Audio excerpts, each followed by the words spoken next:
pembelajaran kooperatif.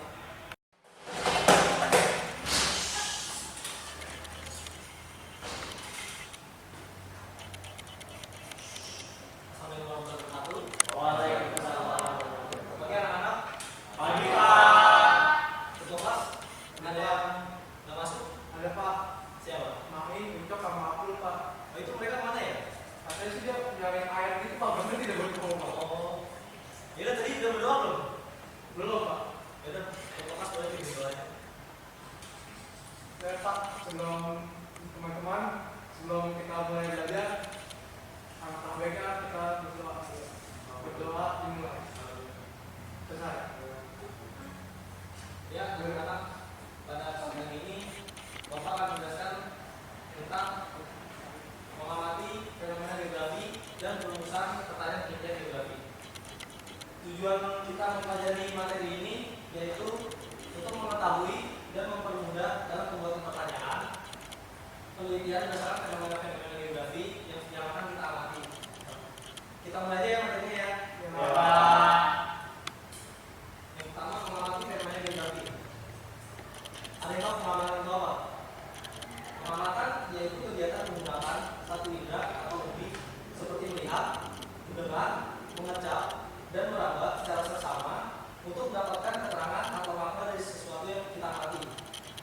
Kegiatan ini bertujuan untuk mendapatkan keterangan atau pengetahuan dari suatu peristiwa atau objek yang diamati dapat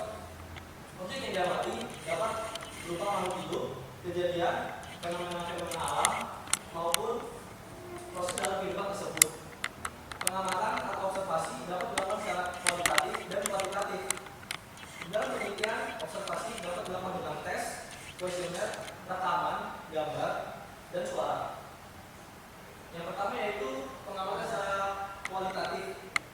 Pengamatan secara kualitatif yaitu pengamatan yang dilakukan hanya menggunakan alat indera tanpa mengacu pada sistem pengukuran. Sedangkan pengamatan secara kuantitatif itu yaitu pengamatan dilakukan dengan menggunakan alat ukur. Tujuannya agar hasil pengamatan dilakukan lebih akurat. Contoh alat digunakan untuk seperti kayak menghitung pasangan tanah menggunakan speedometer, ya seperti itu. Ya, sekarang kita masuk ke fenomena geografi. Fenomena geografi yaitu adalah kejadian-kejadian yang menyangkut di atmosfer, litosfer, atmosfer, biosfer, dan hidrosfer. Pasti kan sudah tahu kan apa itu atmosfer, litosfer, hidrosfer, atmosfer, dan biosfer? Tahu Pak. Mari kita langsung masuk fenomena geografi atmosfer. Sebelumnya ada yang tahu nggak atmosfer itu apa? Saya Pak. Ya, coba nanti. Atmosfer itu adalah lapisan yang menyelimuti bumi yang gunanya untuk melindungi bumi dari benda-benda luar angkasa. Terbagi menjadi troposfer, stratosfer, mesosfer, karbosfer, dan eksosfer. Ya, tepat sekali lagi. Terima kasih lagi. Ya, fenomena yang ada di atmosfer itu contohnya seperti aurora, hujan. Kalian tahu aurora itu apa? Nggak tahu Pak. Aurora itu adalah fenomena yang di atmosfer yang terjadi karena partikel yang bermuatan dari matahari bertemu bereaksi antara kutub magnet yang ada di bumi sehingga menimbulkan cahaya-cahaya panggilan cahaya dari bumi. Selanjutnya masuk ke fenomena geografi di litosfer. Sebelumnya nih tahu nggak litosfer itu apa? Iya, boleh kasih Kak. Litosfer itu Pak, lapisan terluar dari planet bumi Pak. Iya, betul. Lapisan terluar bumi Pak, lapisan mantel Pak. Iya, tepat sekali. Nah, sekarang fenomena yang ada di litosfer itu ada pergeseran lempeng dan gempa bumi. Dia selanjutnya masuk ke fenomena geografi di hidrosfer. Ada yang tahu hidrosfer itu apa? Siapa Pak? Iya, bayang coba. Hidrosfer itu lapisan air yang ada di permukaan bumi Pak, ada air darat, air laut Pak. Nah, berhubung yang dijawab itu banyak benar, maka fenomenanya termasuk ada pasang surut air laut dan banjir. Ya, selanjutnya kita masuk ke fenomena geografi biosfer. Ada yang tahu biosfer itu apa? Pak, Ya, Iqbal. lapisan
aktivitas ekonomi dan kemiskinan. Ya, sebelumnya saya ada video tentang fenomena geografi di biosfer populernya.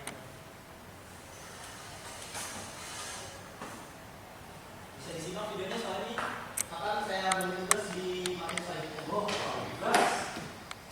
Dari pantauan udara Kamis, sejumlah titik api kembali muncul di Kabupaten Pelalawan, Riau. Lokasi kebakaran yang terjadi ini merupakan titik api baru yang sebelumnya tidak terbakar. Area yang terbakar merupakan area produksi keluarga dan perusahaan. Lokasi yang berada di Kecamatan Gerobokan, Kabupaten Pelalawan. Dari data satelit NOAA 18 di Kabupaten Pelalawan ini terdapat belasan titik api. Di mana Penanggulangan Bencana Kebakaran Hutan Riau terus berupaya memadamkan api baik lewat udara maupun darat. Menurut Sutrisno, pemilik lahan yang terbakar merupakan warga desa Pangkalan Pandan. Lahannya yang terbakar akibat merambatnya api dari area perkebunan salah satu perusahaan yang ada di Kecamatan Gerobokan. Upaya pemadaman dari perusahaan tidak ada sama sekali. Bahkan warga sudah melakukan upaya pemadaman sejak 2 minggu yang lalu dengan peralatan seadanya. Menurut Sutrisno, ia kini hanya bisa pasrah melihat lahannya terbakar.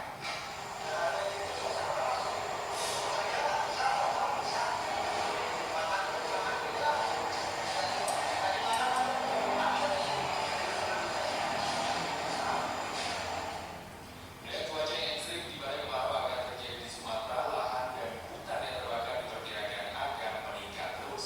Dari Pekanbaru Riau, Taufan Rasyad, Kantor Berita Antara Keluarga. Ya, gimana videonya? Ya, sebelum saya memberi tugas tentang video tadi, saya akan melanjutkan materinya, yaitu rumusan pertanyaan penelitian geografi. Pada hakikatnya, pertanyaan penelitian dirumuskan dengan melihat kesenjangan yang terjadi antara apa yang seharusnya terjadi dan yang sebenarnya terjadi. Seperti video yang tadi kalian lihat, yang sebenarnya terjadi, yang seharusnya terjadi adalah lahan kebakaran itu tidak terus meningkat, tapi yang terjadi malah kebakaran itu terus meluas. Lalu yang kedua, apa yang diperlukan dan apa yang tersedia. Yang diperlukan yaitu adanya air untuk memadamkan kebakaran tersebut agar tidak meluas. Namun yang tersedia tidak ada air karena sedang terjadi kemarau panjang. Lalu yang ketiga, apa yang diharapkan dan apa yang dicapai. Yang diharapkan yaitu kebakaran tersebut dapat dipadamkan, tapi yang terjadi malah kebakaran itu semakin meluas. Jadi itu bisa kita jadikan pertanyaan.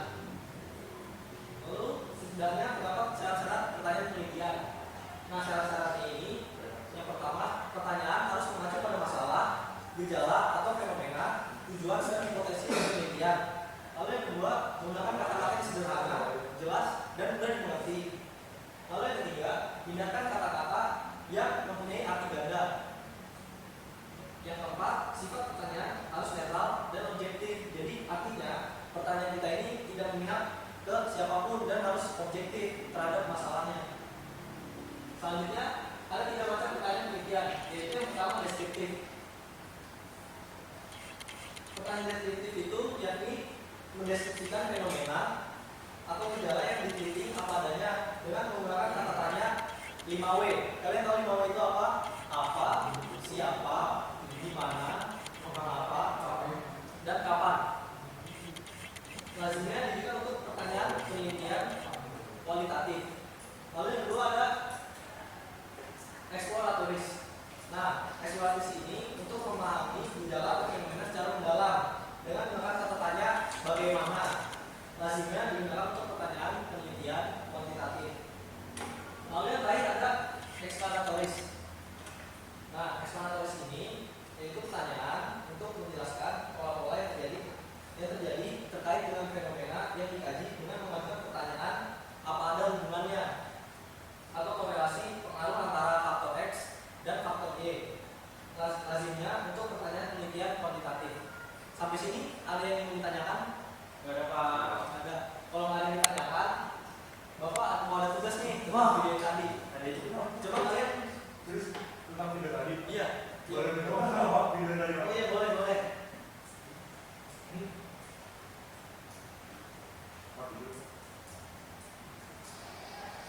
Ini videonya ya. Dari pantauan udara Kamis, sejumlah titik api kembali muncul di Kabupaten Pelalawan, Riau. Lokasi kebakaran yang terjadi ini merupakan titik api baru yang sebelumnya tidak terbakar. Area yang terbakar merupakan area perkebunan milik warga dan perusahaan. Lokasi yang berada di Kecamatan Kerumutan, Kabupaten Pelalawan. Dari data satelit NOAA 18 di Kabupaten Pelalawan ini terdapat belasan titik api. Di mana penanggulangan bencana kebakaran hutan Riau terus berupaya memadamkan api baik lewat udara maupun darat. Menurut Sutrisno, pemilik lahan yang terbakar merupakan warga desa Pangkalan Pandang. Lahannya yang terbakar akibat merambatnya api dari area perkebunan salah satu perusahaan yang ada di Kecamatan Kerumutan. Upaya pemadaman dari perusahaan tidak ada sama sekali. Bahkan warga sudah melakukan upaya pemadaman sejak 2 minggu yang lalu dengan peralatan seadanya.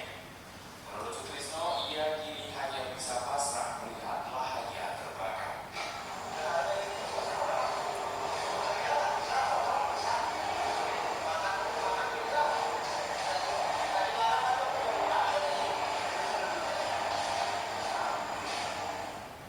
Melihat cuaca yang ekstrim di mana kemarau akan terjadi di Sumatera, lahan dan hutan yang terbakar diperkirakan akan meningkat terus.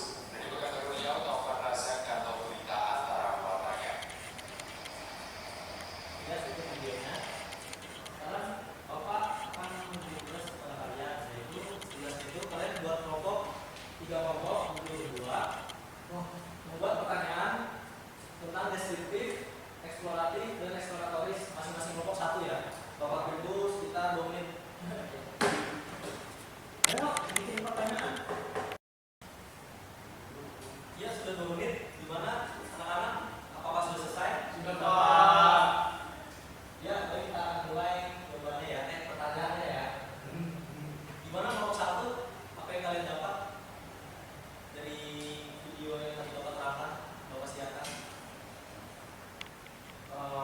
Kan saya dapat kelompok eksploratoris, Pak. Iya. Kami berdua mencoba membuat pertanyaan begini, Pak. Bagaimana dampak kebakaran hutan di Riau yang semakin bertambah luas bagi pemilik lahan hutan dan warga sekitar? Oh, itu benar, soalnya pertanyaan dari kelompok PHP itu korelasi antara faktor X dan Y. Jadi pengaruh faktor kebakaran tersebut terhadap warga sekitar. Ya, selanjutnya kelompok Ranti bagaimana? Kita dapat pertanyaan yang deskriptif. Nah, pertanyaan yang kita apa yang menyebabkan kebakaran hutan di Riau bertambah luas? Oh, dia itu pertanyaan deskriptif